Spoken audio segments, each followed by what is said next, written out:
Hello everyone, I hope you're having a great day. Welcome back to another episode of the best mods of the week in Baldur's Gate 3's Mod Manager. I'm always blown away. Every single week we get so many incredible mods, and this week's no different. Lots of great stuff here today. Diving right in first with the Oath of the Moon Paladin subclass mod made by Juno is Playing. This is a Paladin of Selune subclass mod, which gives you access to Lunar Smite and some other really cool channel Oath abilities. We'll be breaking that down in a bit more detail in just a moment. We also got PoesieLibre's Fantastical Hairstyles mod, which adds a lot of really cool new hairstyles into the game. I really like PoesieLibre's cosmetics, and this is just another really cool one, which I love the physics. Any long hairstyles are super cool. We also got The Way of the Mindweaver by ZX10RX. So if you've used the Mindweaver class mod, it's one of the most downloaded. This allows you to kind of do a mock like multi-class of two different subclasses here, as this functions as its own class. We'll get into detail on that as well. The Sylvan, Warden, Druidic Barbarian subclass by the Wailing Bard. So this is great for fans of nature. Much like their previous Rage Mage, there are some complications, obviously, as a Barbarian that can cast, but I think this is a really incredible mod.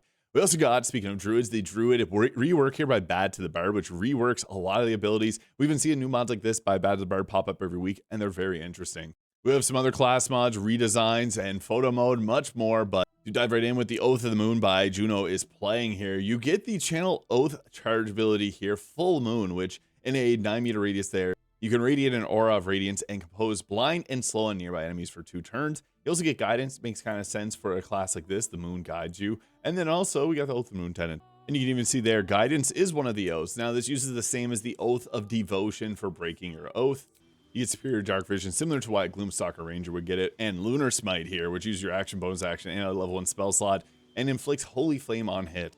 You also get the Punish the Wicked, which allows you to use your channel Oath to basically teleport there and strike with Righteous Fury, and Divine Guardian, protect an ally with a shard of your Divine Essence. All incoming damage to your ally is reduced by half for 10 turns. And we get Sanctuary and the Fairy Fire spells.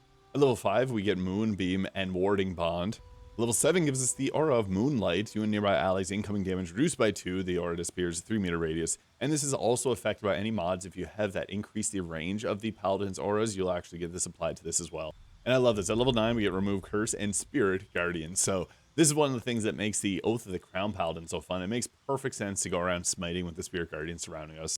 And boom, boom, boom, here's the full moon, so you can go ahead with that. And there's the VFX on it. They do plan to update this mod in the future as well, but yeah, this looks super cool. Got that holy moon fire going off on the blade. Yeah, and then you light the character on fire. And holy fire makes the target take a 1d4 of radiant damage per turn for 10 turns. So poor Halson there, he's got that holy fire burning. And then here's the aura of moonlight here, so you can use this. There's the VFX of it. So yeah, highly recommend the Oath of the Moon by Juno is Playing there. I'll be doing a build in the future on this one. Then we also got the PoesieLibre's Fantastical Hairstyles. Now, I'm a big fan of all cosmetics, and especially when they add nice flair like the bows, and like you can see their little dagger through the back of these. This may actually end up being one of my favorites, because you can see there, you literally have some of the weapons from the game made into the hairstyles. So cool. So I'll just quickly go through all of these here. Big fan of every single hairstyle mod that, every single mod that PoesieLibre has put out. These are just incredible here. Works well with the hair highlights as well. So I just have the white hair color on, and then the blue there. Looks awesome. So yeah, I really like this one here with the bun. And yeah, there it is. Last couple right here. This is another one that I think is really cool with the messy bangs. Sweet stuff. And going forwards, I'm probably going to be using this hairstyle in a lot of my videos, so just a heads up on that. And next we got the Way of that Mindweaver ZX10RX follow-up to the Mindweaver. So you're going to level your monk up to level 3, and then you get that Way of the Mindweaver there. So you get to choose between 3 different spells with Mind Blast, Telekinetic Pulse, and the Neural Cascade here. What's cool is these split you between doing spell casting with these two, and this one uses a key point in your bonus action, and it'll scale up kind of like an Eldritch Blast. So you get to choose between those, and you get to take the Path of the Eightfold Mind, which has the different subclasses of the Mindweaver. So you can see here, you get things like the Path of the Psionic Warden, so you get a reaction, which then does 10 to 15 psychic damage. You also get the Mind Ward Aegis Shield there. They can protect yourself and make the enemy take damage. Mind Shackle, which is from one of the other subclasses there. Telekinetic Grasp, if you want the Force Blade, and Mind Breaker, which can apply Mind Breaker wounds there. Way of the Astral Seer, giving you the Astral Disintegration and Void Spear. Yeah, you can see a lot of these abilities actually come from these subclasses here. Very cool stuff, and I'm actually curious to see what I can come up with in terms of multi-classes, because that's kind of the purpose for this, is if you wanted to take a couple different subclasses at a time, like if you want a Soul Sign for the Curse of the Entropy there, and you also want the Frostveil Sage for the cold damage. You can combine all that together in this one. And it's also cool because you can then give yourself like Lightning Blade and Thunder Crash. What's fun about this is it gives you the Mind Strike charge depending on the ability you pick there. You got your spell slots, you got your key points, so it does multi-class very well. And you can see it has all the way up to level 20 support too if you want to go with something like that. So I'm going to be playing around with this, seeing what kind of multi-class I can come up with. Let me know if you have any ideas or if you want to see anything related to this. And we also got the Sylvan Warden, the Druidic Barbarian here by the Wailing Bard. Now, one amazing thing is the Wailing Bard's mods are always very well balanced, and this is a homebrew made by Benjamin Huffman there. Now, this is a level 20 mod, but again, it is balanced, and that's the nice thing about this. So, if you play Barbarian often, you'll know there's already the Wild Heart and the Wild Magic. So there's a lot of wildness, and this is a cool one because this now kind of puts the Druid in combination with this. And also, funny enough, has a combination of the Dawn Surge water spells too. So, you get things like the Thorn Whip, Shillelagh there, your spells, you can get like all the different Druid spells for the Barbarian. And then there's an expanded spell list, somewhat similar to if you play an Eldritch Knight Fighter. Now the way it works is swapping between your Rage and Quietude here. So while you Rage, you get additional damage in your melee attacks. When you're in your Quietude, you get 2 extra damage in your Druidic spells, resistance to damage from spells, and advantage on saving throws to maintain your concentration. And this also gives you additional benefits on certain spells here. And again, when you hit level 6, you can swap between those at will in combat using a bonus action. Definitely going to cover this in the future because I think this is a really interesting subclass. As a big fan of Barbarian and the Druid, it's a great combination. Now again, Druid Rework. This reworks a lot of the Druid's abilities here. Now, this is one of many mods that comes from Bad to the Bard here. So they got Fighter, Warlock, Rogue, all the different subclasses here reworked to the 2024 Player's Handbook. So if you want to update your subclasses and classes to that, so it changes all the different abilities here. It makes some big changes to things like the Land Druid, which there's no real point choosing a Land Druid unless you want to play as a Owl Bear that can also spellcast, but this upgrades it, makes it a lot more powerful and kind of balanced too. There's updates to the Moon Druid, the Spore Druid, and the Stars Druid as well. Nice change to Star Druid getting the resistances to physical damage types when you're in your Starry form. This mod does require you to have the Starry Wisps 2024 Player Handbook version spell mod downloaded to work, so just a heads up on that. Now, next up, we got ourselves the Ghost class mod by Oakley_CH. What's cool about this is if you've into Lady Janeth's estate, you'll know these ghosts here. So this gives the abilities from them into a class form, and then it also has a ghostly form that you can toggle yourself into. I think this is really interesting, and I wish this came out a little bit sooner for Halloween. That would have been perfect on my Halloween mod video, but yeah, it's here now. This is awesome, and very interesting way to play. So I'll probably do a future video on this one as well. I think it's interesting. So next up, we got the NPC redesign Zhentarim Hideout by Azazel. Now, I'm a huge fan of all their redesign mods. I'll quickly go through it because I think they did a great job showcasing the changes that they made to the characters here. It just breathes new life into a game, especially when you got a ton of hours in this game. So yeah, it's cool just to go through, see Oscar, speaking of Lady Janeth there, all spiffied up with new outfits, new facial differences, I guess, between the characters, new hairstyles and all that for each of these characters. So very cool, very fun. I love it. Zhentarim Hideout by Azazel was taken. And next up, Your King, Your Lionheart by Artie Henrietta. So I'm a huge fan of photo mode. I spent a lot of hours in it. And unfortunately, you do need some external mods if you're using other photo mode mods. Now, I was able to get multiple working at a time. Normally, you can't. You have to have another mod installed.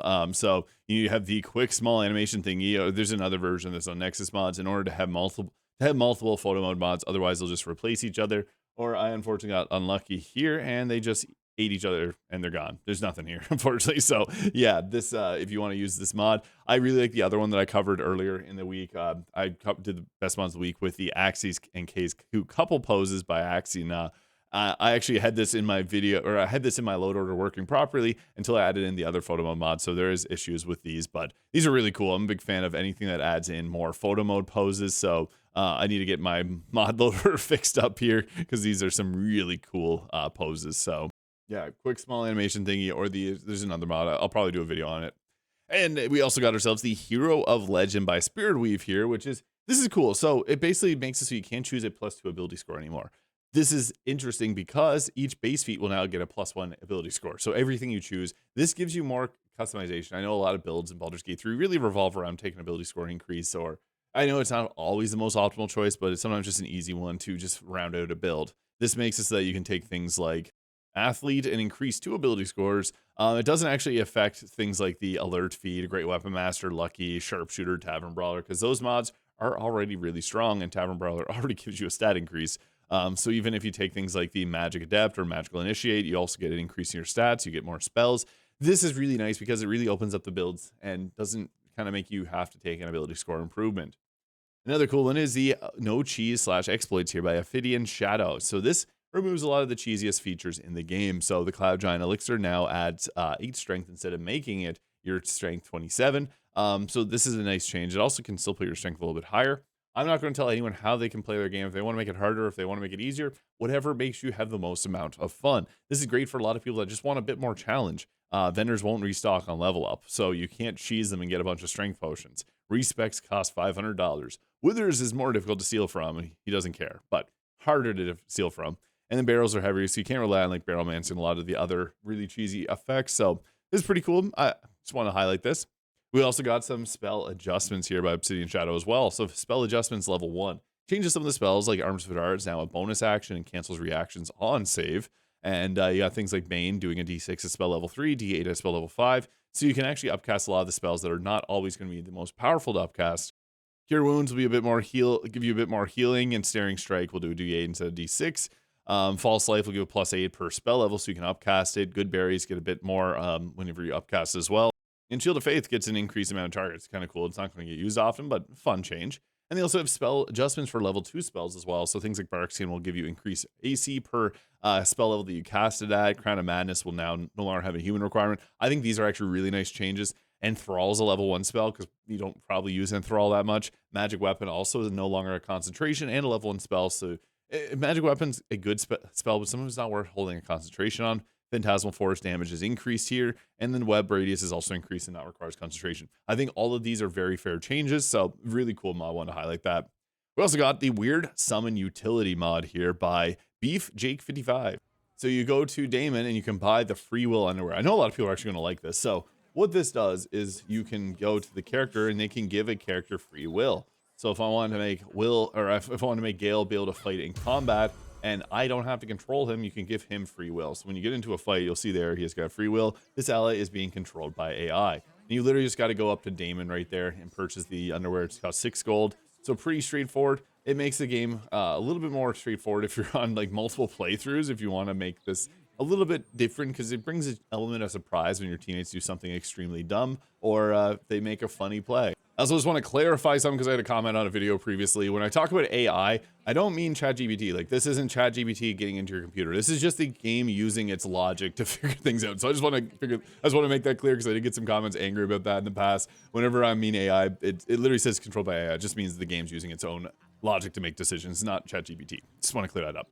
We also got the Dark Urge class mod by Roared64. So this is a fun one because I've seen some other Dark Urge class mods that focus more on like stabby. This is about spellcasty and stabby. So you use dexterity for your spellcasting modifier, but it's closer to a sorcerer than an actual like rogue or any type of melee class. It has a progressively increasing critical hit threshold, the mark for death, which is like Hunter's Mark.